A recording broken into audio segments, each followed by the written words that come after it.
Hello, hello les amis, soyez les bienvenus. Nous voici pour la leçon du mercredi dont le titre Les dirigeants païens.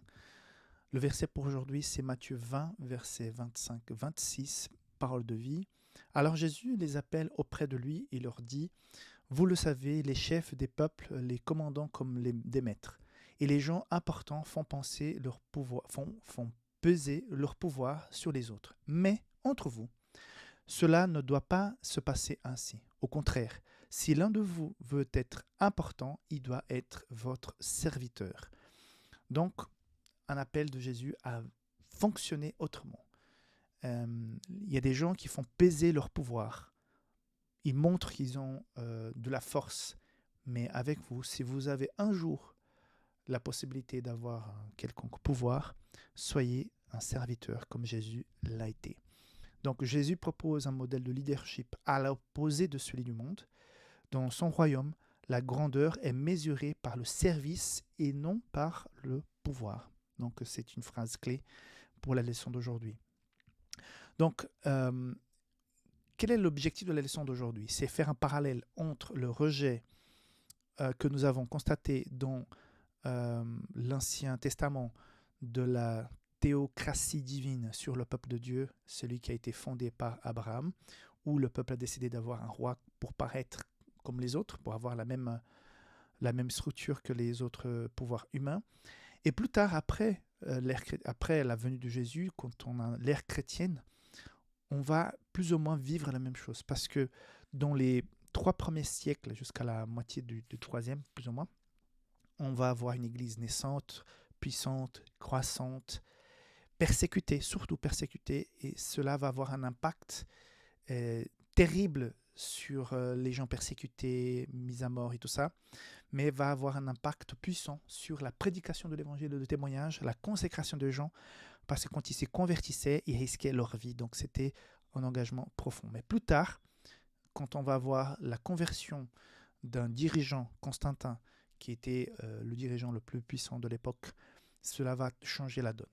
Mais on pourrait penser qu'avec l'exemple de l'Ancien Testament, l'Église chrétienne de la Nouvelle Ère allait réagir autrement, mais malheureusement, ça va suivre le même chemin. Okay?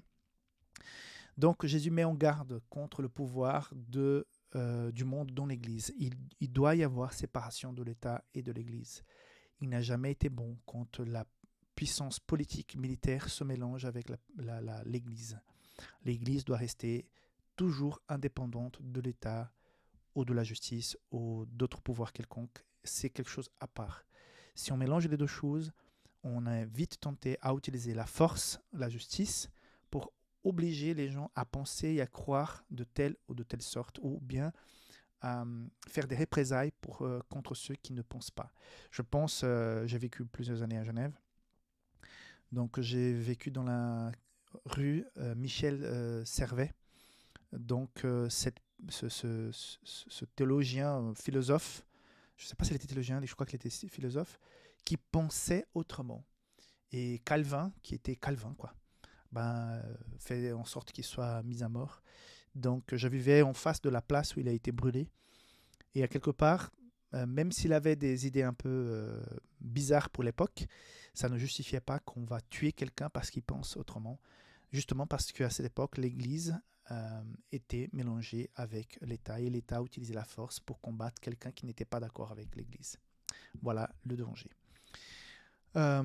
Et là, nous avons donc Constantin qui va se convertir.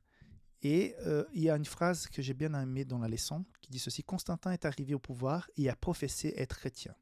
Les croyants se sentirent soulagés. Donc, au départ, c'était une bonne nouvelle, non? La persécution était alors terminée. Cela en soi était une bénédiction, mais il vint à l'esprit de l'Église qu'elle pouvait tirer parti du pouvoir de l'empereur à son propre avantage. Et là, c'était l'hécatombe, puisque l'Église commence à persécuter.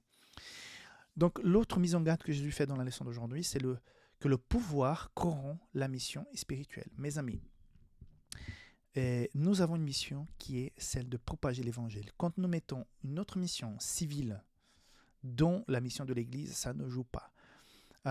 La tentation d'utiliser la structure humaine et les méthodes du monde sont trop faciles quand on a cette possibilité, le pouvoir. Nous avons été appelés par vivre une expérience spirituelle, quelque chose qui sort du cadre du naturel. C'est vrai que nous devons être organisés, avoir des stratégies, avoir des employés, avoir une organisation. L'Église ne pourrait pas fonctionner si nous étions tous que spirituels dans la prière sans zéro organisation. Même Jésus, quand il était là, il a eu des moments de consécration, de prière, de prédication, mais il avait les 12 disciples, il avait les 70 disciples. Donc, il y a toute une organisation qui s'est instaurée. Donc, il y a eu le baptême du Saint-Esprit avant de commencer, mais après, ils ont compris qu'il fallait qu'il y ait des diacres pour organiser la distribution de la nourriture. Donc, il y a dans la spiritualité une organisation. Il ne faut pas séparer les deux. Par contre, quand l'organisation de l'Église se mélange à l'organisation de l'État, c'est là où ça pose problème. Okay? Donc, c'est à quelque part le message central de la leçon d'aujourd'hui, c'est que nous puissions vivre cette expérience spirituelle avec Dieu sans mettre des méthodes humaines au milieu parce que cela n'a jamais joué, ça n'a jamais fonctionné. Ok? Dieu te garde, que tu puisses avoir cette confiance que Dieu agit dans ta vie et qu'il peut faire des choses extraordinaires, surnaturelles pour faire avancer dans certaines étapes que tu vis actuellement. Dieu te garde, on se voit demain. Bye bye.